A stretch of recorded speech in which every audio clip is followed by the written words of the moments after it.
Assalamualaikum warahmatullahi wabarakatuh. Perkenalkan, nama saya Anissa Pancawati dari BBI 4F. Di sini saya akan menceritakan tentang kerajaan Mughal, bagaimana Raja Akbar memadukan antara Islam dan Hindu. Maharaja Akbar sering dianggap sebagai Sultan Mughal terbesar sepanjang sejarah India.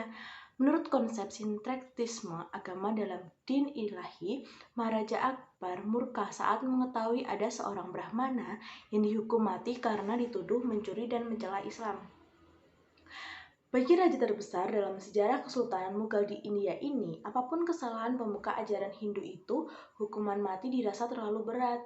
Sang Sultan sadar bahwa memang tidak mudah menjalankan pemerintahan Islam di tengah masyarakat Hindu. Pertikaian antara warga Muslim kontra penganut Hindu kerap terjadi. Belum lagi konflik dengan pemeluk agama atau kepercayaan lainnya. Bahkan sesama umat Islam sendiri pun mengalami perbedaan haluan karena merasa pihak yang paling benar. Dari sinilah Maharaja Akbar mulai berpikir bahwa seharusnya tidak boleh ada agama yang berhak mengklaim atau memonopoli suatu kebenaran atas agama-agama lain. Baginya, benar dan salah dalam beragama adalah urusan atau hak masing-masing umat dengan Sang Pencipta. Maka, pada tahun 1582, atas pemikiran Maharaja Akbar, tercetuslah semacam ajaran untuk memadukan unsur-unsur dalam agama Islam dan Hindu, ditambah unsur dari beberapa ajaran lainnya. Kepercayaan baru yang mengusung semangat toleransi dan harmonisasi ini dikenal sebagai din ilahi. Maharaja Akbar merupakan raja terbesar yang sukses membawa kerajaan meraih masa kerajaan. Tak heran jika penguasa Kesultanan Mughal ketiga ini punya julukan Akbar yang Agung.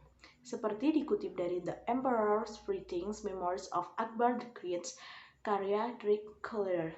Riwayat Kesultanan Mughal yang berbicara Islam di India dapat dilacak dari penakluk oleh Khalifah Al-Walid bin Abdul Malik, mewakili dinasti Umayyah pada tahun 711 Masehi. Inilah awal mula kehadiran Islam yang meninggalkan pengaruh kuat di tanah air umat Hindu tersebut.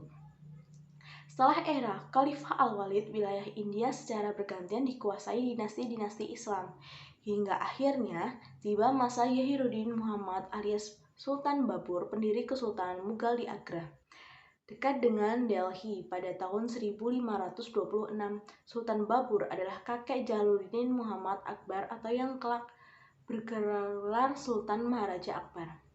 Raja Mughal kedua adalah Sultan Humayun, yang tidak lain adalah ayahanda Akbar. Pada tahun 1556, Sultan Humayun wafat. Akbar yang baru berusia 14 tahun lantas dinobatkan sebagai Sultan baru. Namun, karena Akbar belum mencukup umurnya, kendali pemerintahan untuk sementara dipegang oleh Bairam Khan.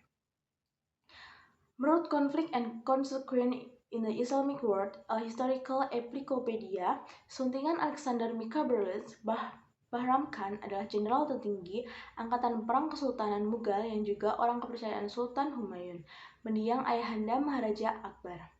Bairam Khan menganut Syiah, sedangkan Akbar dan keluarga istana adalah Muslim Sunni. Setelah Akbar dewasa dan mengambil alih kerajaan, Bairam Khan disingkirkan karena dianggap terlalu agresif serta ngotot menanamkan paham Syiah.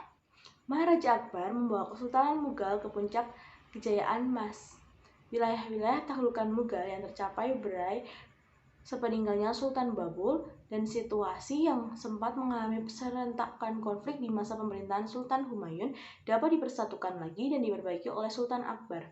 Wilayah kekuasaan Kesultanan Mughal di bawah kepemimpinan Maharaja Akbar bertambah luas dan solid, mencakup Asia Selatan, yakni sebagian besar di India, dari subbenua yang di sekiranya kini menjadi wilayah negara Bangladesh, Bhutan, Nepal, Maladewa, dan seterusnya, hingga kawasan Balochistan, kini sebagai Pakistan, Afghanistan, hingga Persia atau Iran. Salah satu kebijakan yang diterapkan Maharaja Akbar dalam mengelola negara adalah sulhi-kul atau salam. Hikmah dari kerajaan Mughal itu ialah untuk dapat mempertahankan suatu imperium diperlakukan usaha-usaha besar agar dapat selalu menyesuaikan diri dengan relevansi dan perubahan zaman. Sangat penting untuk mengatur dan memiliki proyeksi finansial yang mumpuni. Terima kasih. Wassalamualaikum warahmatullahi wabarakatuh.